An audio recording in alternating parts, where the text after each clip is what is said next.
Hello, good people of YouTube. Mountbatten here, and I have a question for you. Do you like taking some of the most cracked ships in the game and absolutely turbocharging them and pushing them into the downright broken category? Because that is what you will be able to do tomorrow. Because starting tomorrow, you will be able to obtain Mr. Joaquim Marquez Lisboa once again. His containers are returning to the armory on June 26. Now, this man is easily one of the single most cracked commanders in game for a few reasons that we're going to go over today and talk about whether or not you do wish to cough up the resources needed to pick up Mr. Joaquim Marquez Lisboa. So anyway, before we do, make sure you drop a like, leave a comment, subscribe to the channel. All of that jazz helps out so much so on the YouTube side of things, because appeasing the algorithm is, well, what one must do nowadays in YouTube. But anyway, Mr. Lisboa. So this is, I think, the longest we've gone between a unique commander's initial launch and their return. I believe both Sansonetti and who was before Sansonetti? Was it Lucian's? I believe both of them, after their collection, not their collection, their containers were removed from the army for sale. They both came back about 6 months later. Joaquim here has been gone since, when was it? It's been about 9 months since his original release back in October of 2024. So he's been gone for a minute. But thankfully, even though he's been gone for perhaps a little bit longer than normal, they are reintroducing him in a normal fashion, as they have done with previous unique commanders that you can obtain via a collection.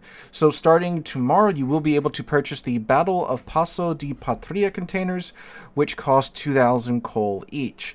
So you can throw coal at the containers, complete the collection, and get one Mr. Joaquim Marquez Lisboa. Now, how much coal is this going to cost? It really depends upon, of course, your luck and how many of the elements you can get from each container. I believe you get one for sure, and you can potentially get two. And of course, it depends on how many duplicates you get, so forth and so on. From my experience with getting Sansonetti and who's the other one I had to get through the containers? I can't remember his name, but it's about the same amount of coal you would spend on like a tier 9 coal ship. Now, that is a lot of coal. You know, it's anywhere from 200,000 coal to 250,000 coal. Again, perhaps maybe you have like a half-finished collection from the first time he came around, because thankfully the collections don't reset after the containers leave the armory. So it could, of course, be a little bit less. So the answer, it depends. But anyway, is he worth it? Abso-friggin-lutely. This is easily one of the, if not the most cracked commander we have in the game at the moment. Even better than Lucian's, which is saying a lot. And it's really interesting seeing what they've been doing with these commanders. If you go back and look at some of the original unique commanders like Yamamoto and Halsey, their skills and special talents and such were pretty notable, but really hard to pop off. Like Yamamoto, you got to get a Kraken to pop his skill. Now, his skill is insane, but again, you got to get a Kraken to do it. Halsey, you got to get Confederate to get the buff to your reload time, and you got to get a double strike to get the buff to your detection. Again, things that are pretty challenging to accomplish in game.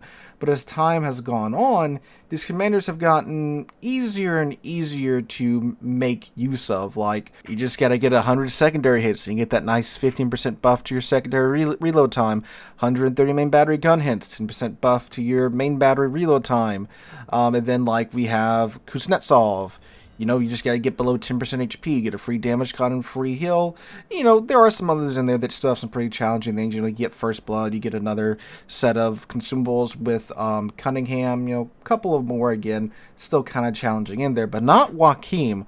Joaquim is so easy to pop his skills, and they go so well with the Pan-American ships. So, after you cough up your however much coal you have to cough up for Joaquim, what do you get with him? So, Joaquim's talents are, he only has 2 of them, which, you know, again, sounds a little lackluster in comparison, but they are quite nutty. So, the first one is called Relentless Firing. After you get 175 main and secondary battery shell hits, so it means a combination of the two, like you can get 100 secondary hits and 75 main battery gun hits. It's fine. It counts, it's additive. It's not individual. So you get a 5% buff to the main battery reload time. You get a 10% buff to your torpedo tube reload time, and you get a massive 22.5% buff to your secondary guns reloading time, which is insane on the Pan American battleships like Libertad. 175 main and secondary battery gun hits. That is not a tall order for Libertad at all. She has 12 main battery guns. You get the mountain of not really mountain. You get the line of Goliath guns on your side, and still for each side you get, I believe, 5 of the 127 millimeter American destroyer guns as secondary guns. So you still have those 5 guns that are popping off quite quickly, even though like the larger secondary guns, the 220s, they are, slower loading, so that might take a second for them to get 175 secondary hits, but those 5-inch American secondaries, they're popping off their rounds pretty fast, so it's not hard to get that in the Libertad, or by extension, any of her lower tier counterparts. So that's a little nutty, and again, a 22% buff to the reload time of those guns when you already probably have, you should have a secondary build on your Libertad, and you should also take Adrenaline Rush, so you're already getting that buff to reload time. And of course, on the Libertad, you get your funny F button, where once you get that bar charged up, you have 15 kilometers secondaries, and you still get a boost to their reload time, another 20% boost to their reload time, and a 30% buff to their damage. So you're getting like a 42% buff to the reload time of those guns before you even start thinking about Adrenaline Rush if you have Joaquim on your Libertad plus the reload.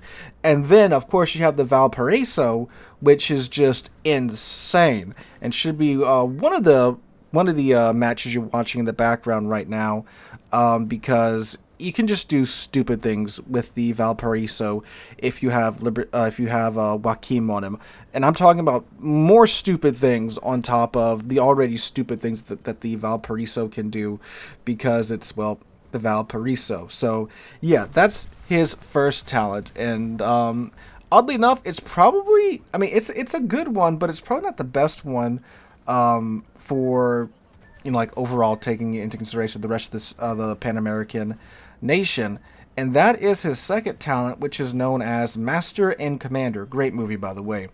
So all you have to do to activate this is pop your combat instructions, your F button, twice. And what this does is give you a 5% buff to the maximum speed of your ship, and then it gives you a permanent 20%, it fills 20% of your combat instructions bar permanently for the rest of the match. All you have to do is press the F button twice. That is it. So unlike the Libertad and the Valparaiso, you pop that, you get that permanent 20% of your combat instruction bar filled, and now that's that much less potential damage and main battery shell hits you have to get in the Libertad, and that's that much less secondary hits you have to get in the Valparaiso. I think you only have to get like 8 secondary hits after that, and then you can just keep popping your combat instructions, just keep chugging those super heals left, right, and center in the Valparaiso. So that's pretty stupid. Now think about, of course, the San Martin line. You get that permanent bit of your progress bar filled, and now you're just, again, you're popping off those combat instructions sooner, getting your super heal back faster, getting the rest of your consumables back faster, pretty much keeping like a permanent radar on over the area where you're at, right? So that is so friggin' good for those Pan American ships with those combat instructions. So, and think about that too, like San Martin's already a pretty nutty cruiser, right? It's a real cockroach cruiser. A good San Martin player is a real pain to try and deal with. Now think about him being 5% faster because of that, and he gets his consumables back faster. Oh, and his main battery guns are reloading faster in addition to his torpedoes. So yeah, he's just a no-brainer to get if you have a bunch of Pan American ships, if you have the Valparaiso or you have the Libertad, by all means, get the man. Like, there's no reason to not get him, especially considering he's a coal commander. And like I said, this guy is so busted when you have his traits going, his skills going, whatever they're called, going. Like, I am surprised he hasn't been nerfed, and they haven't nerfed the Libertad or the Valparaiso more. Well, probably because, of course they can't assume everyone has it, because obviously everyone doesn't have Joaquim. So I'm surprised he hasn't been touched any way, shape, or form. I have noticed though, and some of you brought this up, they have disabled the commander skills in Unbreakable Line and Asymmetrics now, to where, like, if you have Joaquim, you can't just be hoarding all the damage and all the farm to yourself, because, well, it's that crazy when you can pop it that often, because of course in Unbreakable Line it's nothing to get the secondary hits, nor in Asymmetrics either, right? So yeah, I like to think that he probably had a little bit to do with getting that disabled in those two modes. So yeah, no brainer, get this man if you have any Pan American ships that you like playing. Well, I should say any of the ones that have the combat instructions, which are most of the ones that are out there now. I think there's like, what, one or two oddball premiums maybe that don't have the combat instructions, like the Atlantico. I mean, he's good on the Atlantico too, because you can get the 175 sector hits on the Atlantico pretty easily, so you don't have to really, stress about that. But yeah, obviously, if you like Pan American battleships or Pan American ships in general, no brainer, pick him up. Cole, it's free, one of the best commanders in game. And that is my 2 cents on him, guys. So let me know in the comments down below, what do you guys think about Joaquim? Are you planning on picking him up when his containers come back in the armory tomorrow? Let me know all that and more in the comments down below. Hope you guys have a wonderful Wednesday. Yeah, a wonderful Wednesday, wonderful rest of the week. Hope to catch you guys in the next one.